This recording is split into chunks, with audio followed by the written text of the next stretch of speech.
Welcome, everybody, to another episode of Truth or Trend, the holistic breakdown with Dr. Verzal and myself, Dustin Strong. We are today going to be looking at a little topic that we're getting some pushback on from people, which we encourage. We want pushback. We want to make sure that we're being pressure tested on everything.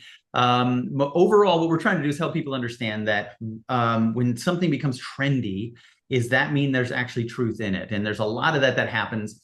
And right now, we are getting more and more questions around toxicity in foods, chemicals in foods, and one in particular that I had somebody send me a video the other day with they were trying to refute that it was dangerous, and that's glyphosate. So we're gonna tear up glyphosate today and get a little bit deeper into it because I was sent a video of a medical doctor who had cited that it's not causing cancer. Right? He had all this research saying it's definitely not causing cancer, and yet, as Dr. V so astutely pointed out, he goes, "Well, then why on earth is it possible that a Georgia jury is awarding $2.1 billion in a lawsuit because of a cancer case, right? This is something that we need to discover. Is this truth or is this just a bunch of nonsense and fear mongering? Dr. V, what do you got to say about all this?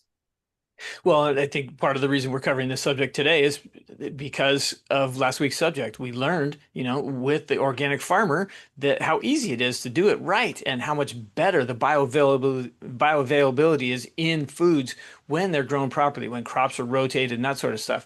When they're not, when it's all about, yield, crop yield, total crop yield, and generating more income. I get it. I'm a business owner. We want to generate income and all that sort of Sure. stuff, but do it right, do it with integrity, and it's not that much harder to generate healthy products that are really going to allow us as a society to thrive, instead of genetically modifying those grains that wheat, corn, soy, and oats so that they can use more stinking Roundup and put more chemicals on our food that is already a devoid kind of food anyway. It's a vegetable with 1,000th the amount of minerals in it that, an organic vegetable might have, and so it's a weak devitalized grain or corn or food that they have to use weed killer because it's weak, it's febrile, it needs a gun to protect itself, it's got no muscles. Right. Yeah, I love that from last week. Yeah, that was so helpful to know that. Right,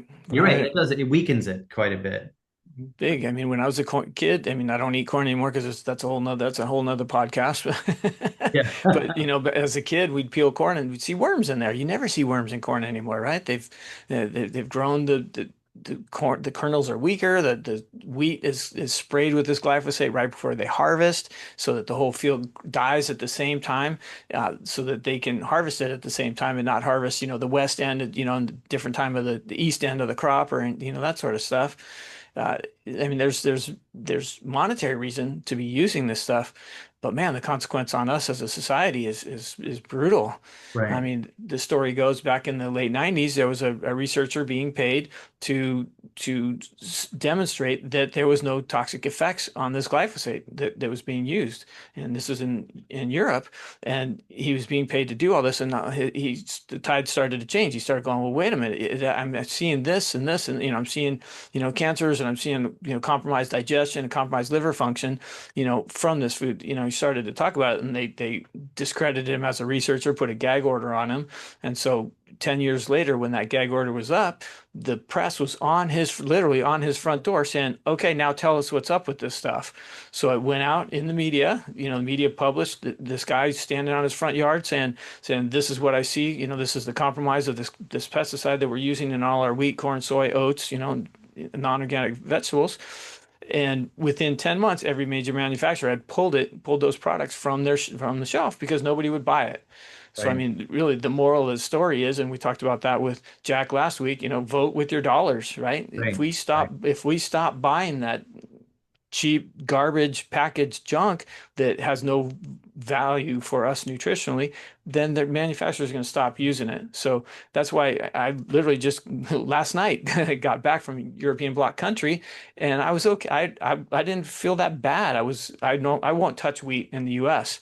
I won't touch grains for the most part in the U.S., but there I can get away with a little roll here and there, foods like that because for the most part, they use not none, but vastly less Roundup and glyphosate in their foods there.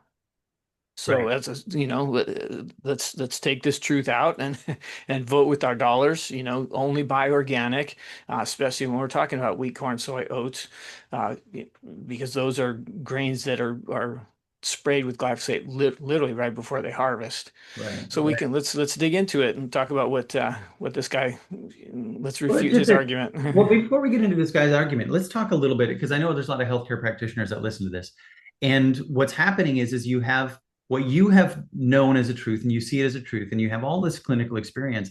And yet they come in because they hear one doctor on a podcast say the opposite of that.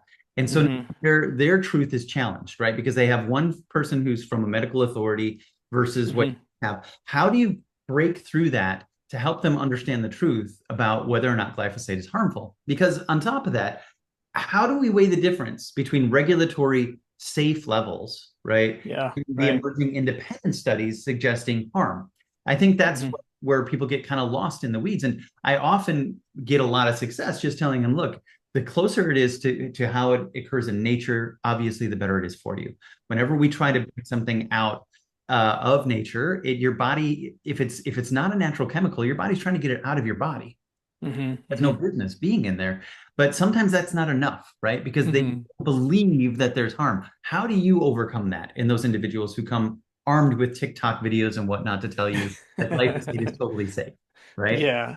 So if they're in my practice, if this is during a patient visit that we're having this discussion, I will Yeah. physically demonstrate to them. I have Mhm. a vial, a homeopathic vial of glyphosate there with gluten and that sort of stuff. So somebody says, a gal next to me on the plane yesterday says she was gluten sensitive. I'm like, are you gluten sensitive or are you glyphosate sensitive?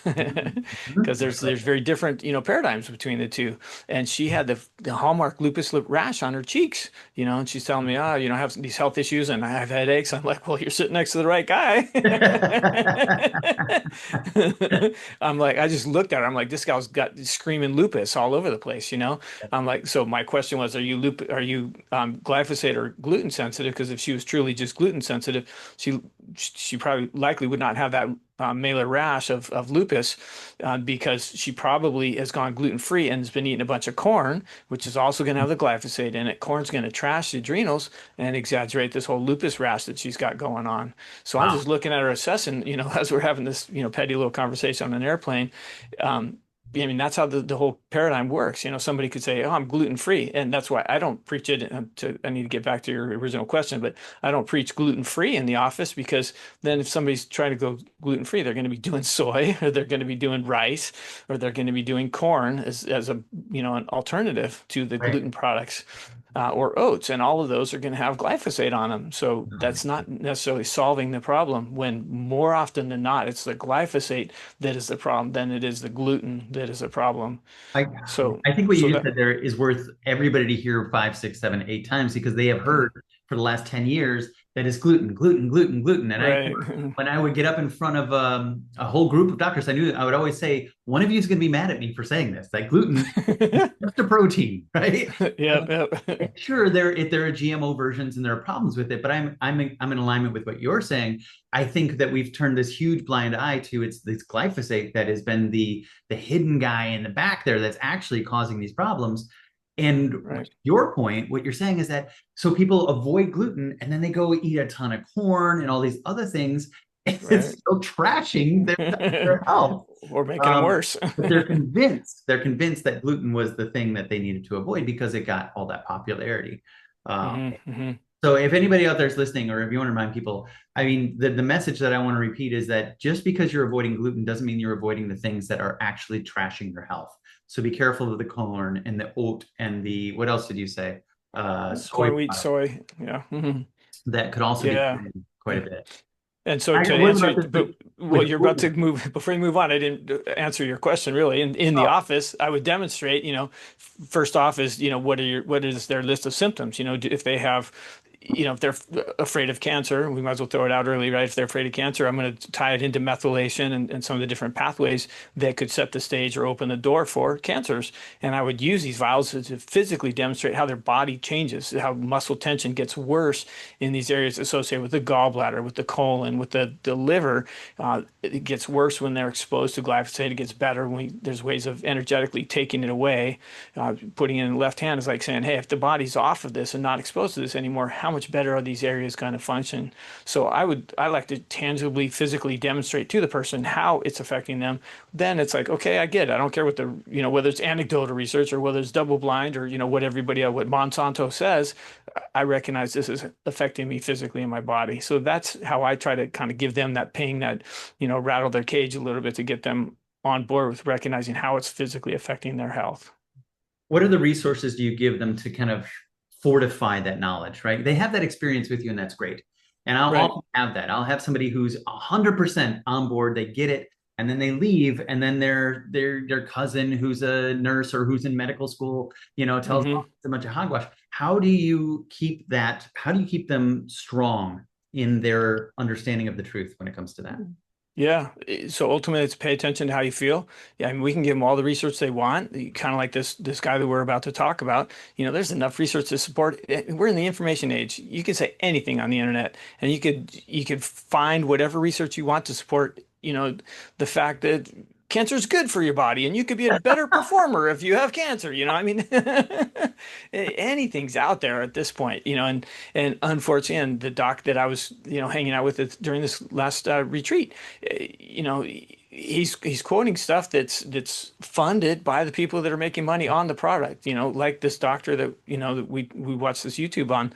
He's citing quoting research that is more than likely funded by Monsanto to say that glyphosate is okay. So I mean, it's fairly easy to find enough research to substantiate whatever side of the fence we want to be on. So where I was going with that is, as if you were my patient, I'd say pay attention to how you feel. So no matter what their aunt or their nurse friend says, I don't, okay, that's what you see in the research, but I feel 100% better when I don't eat these products.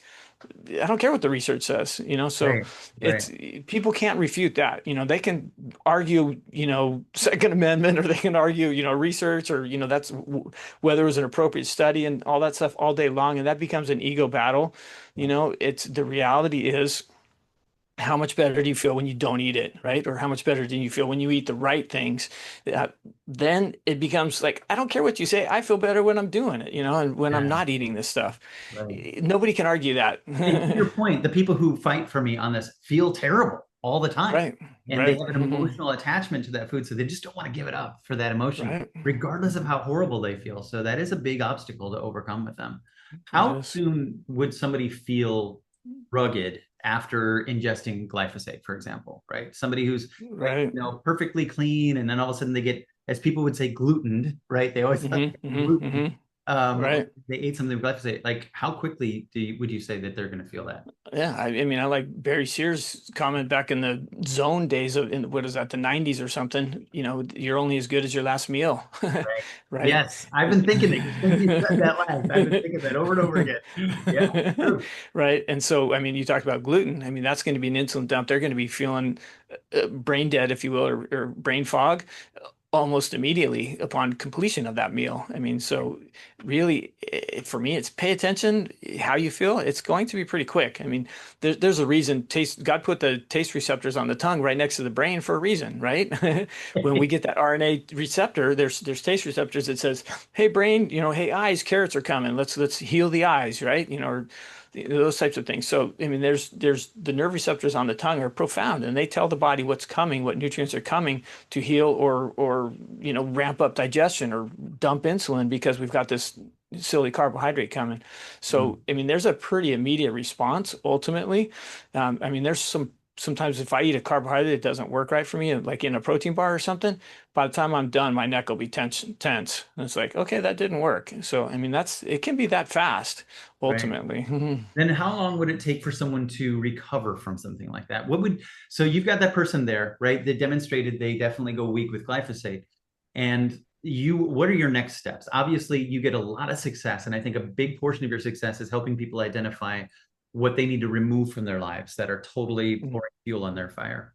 But what mhm, else do mhm. you have them do other than avoid that? What are some things that you can do to help them accelerate the body's clearance of these types of things? Right, great question. And unfortunately, there's no single answer because it depends on The what was person. the final straw, right? If the person's already has a real bad toxic load, one roll with a bunch of glyphosate on it could be enough to really throw them over the edge.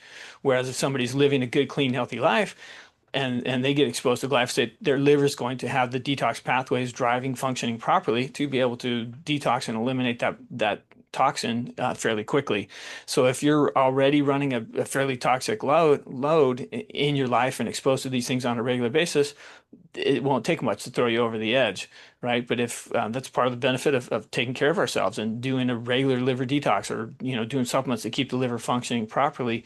I keep talking about liver because that's really ultimately where this is going to compromise Sure. people. Yeah. We got liver, gallbladder, and colon would be the three heavy hitters from a glyphosate perspective. So those areas are often already challenged with the U.S. life as it is. Absolutely. Yeah, I'm always quick to remind people that there are 12 to 15,000 gallbladders surgically removed every week in this country. And Mhm, it's mhm. it's not just because, there's Fat, the fertile, and female, right? Fat, fertile, 40 and female was yeah, it the used to be. Yeah. Yeah, the used to four be. F's. Right. Right. Used And to so be. you said Mm-hmm. gallbladder is getting hit hard by the glyphosates, liver and colon, right? All three of those Hmm. are getting hit by it.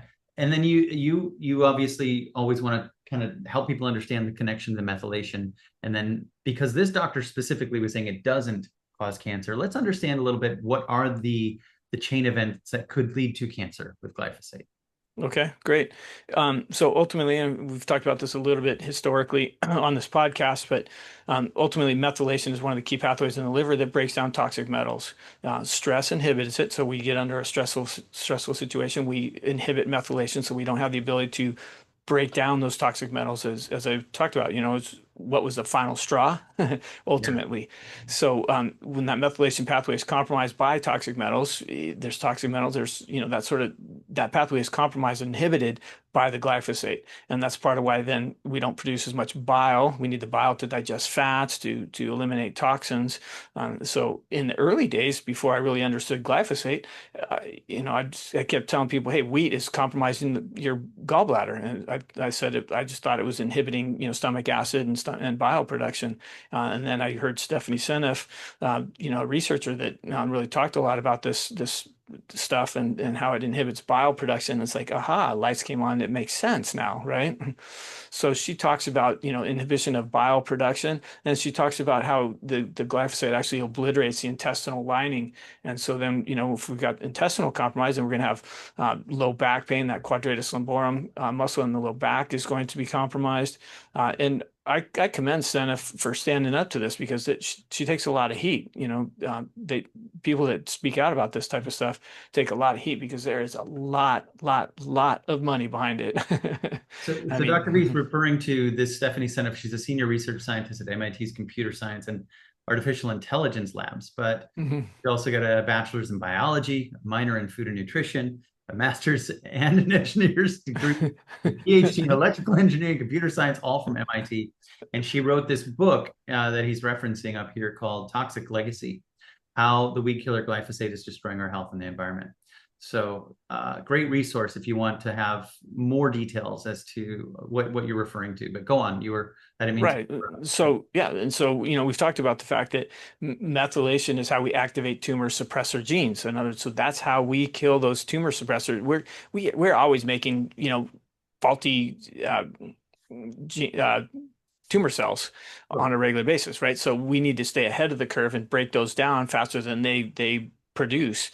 And so if we inhibit methylation, then we get behind the eight ball and we start producing more than we're breaking down of tumor cells. And so that is a big bummer ultimately. Yeah, and then the other It's a aspect, bummer. big I, bummer. I think we can qualify that as a bummer. Yeah.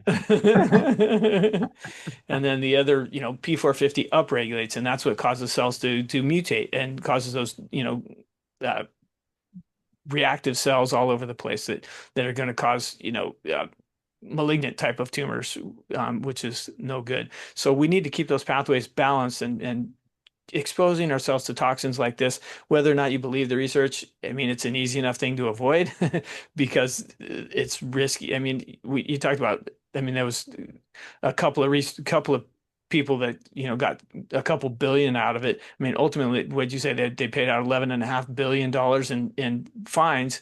Mhm. Those kind of, funds don't get liberated if there's no toxins, there's no consequence to it. You Right. know? Yeah, it was a long-running series of court battles Monsanto's faced, and it's been billions. Penalties awarded include 65 million in compensatory damages and 2 billion in punitive damages.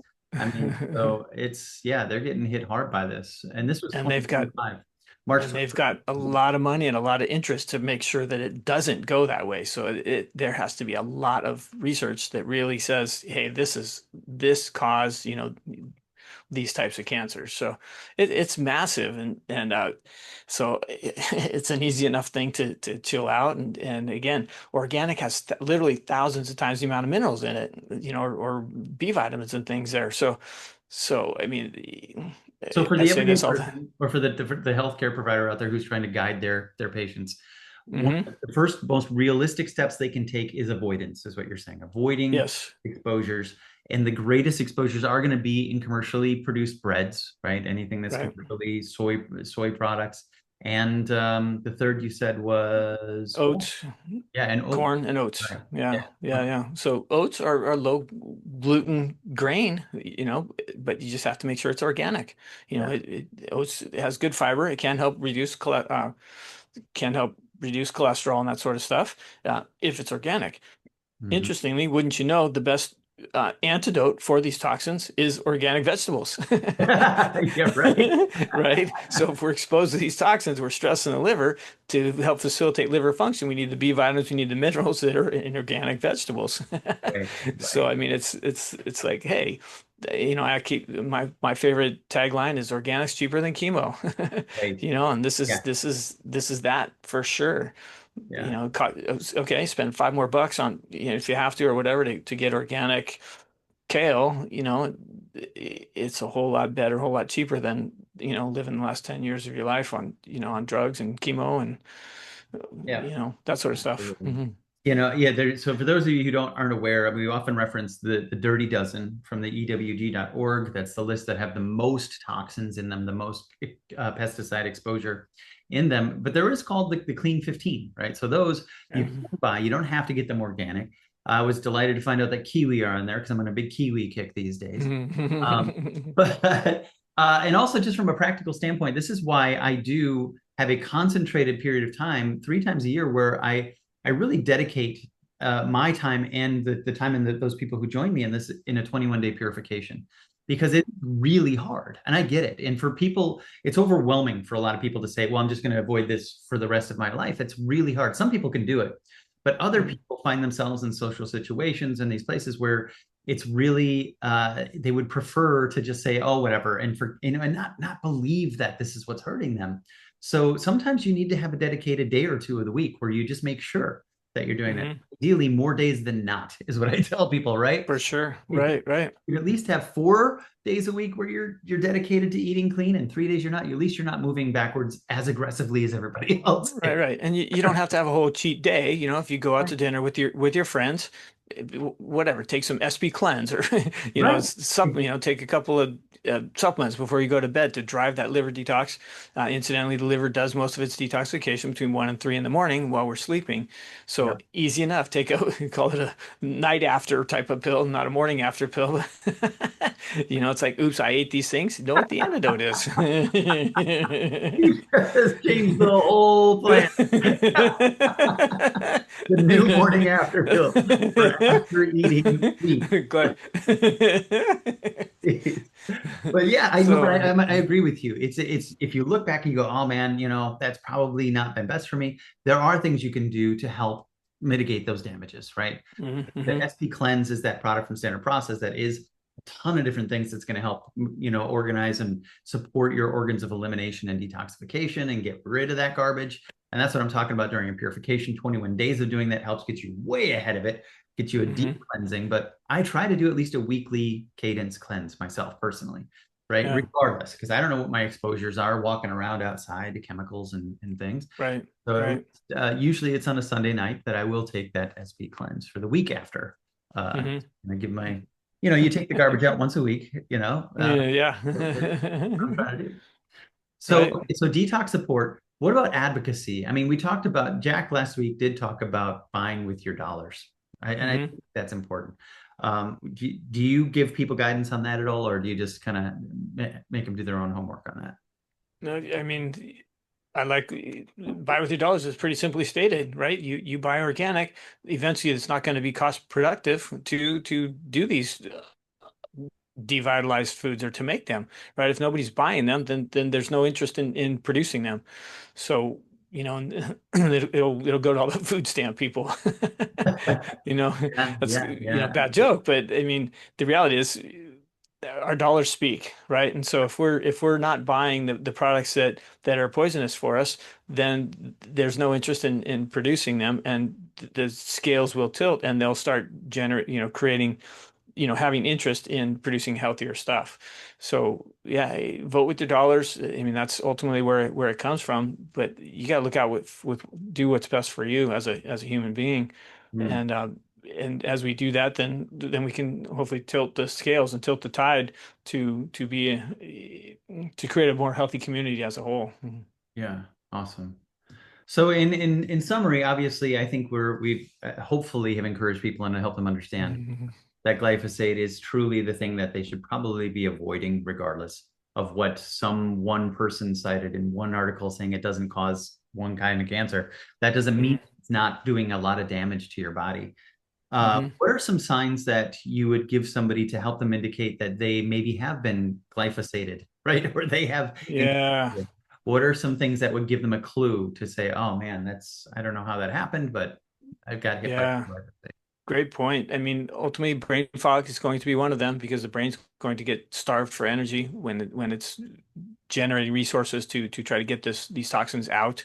Digestive distress because it does obliterate the intestinal lining, which is going to compromise, biota, the gut bacteria that creates energy, makes B vitamins for us and helps our immune system.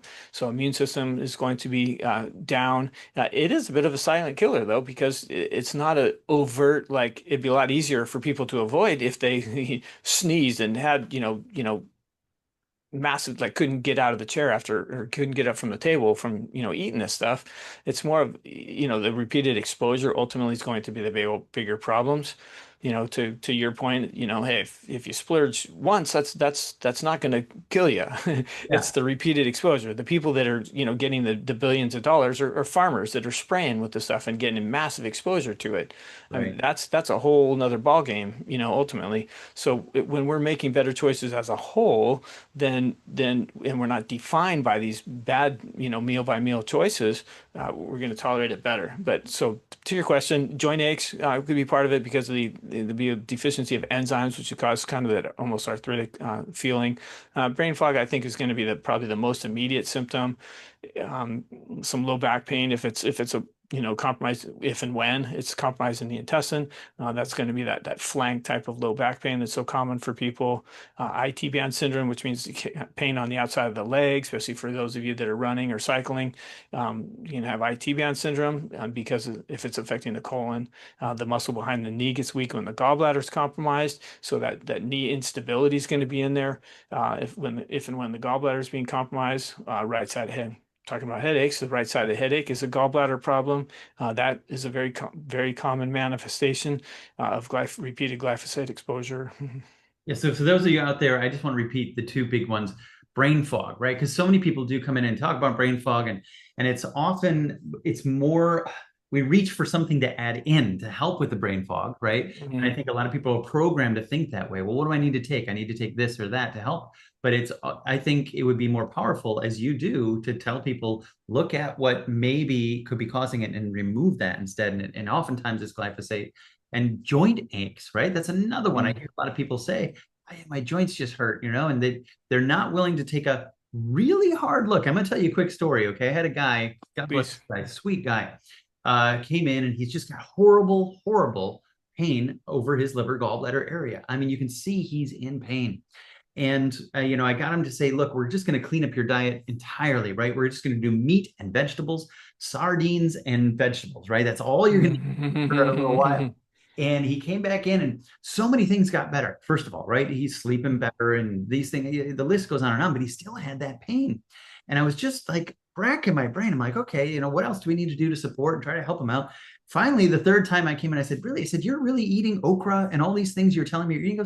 He goes, yeah, I go down to this restaurant and they prepare me a big plate of the okra. And I said, wait a minute, how do they prepare it? Oh, deep fried. So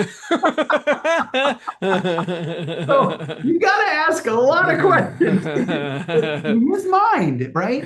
He was eating meat and vegetables. Like that was Right.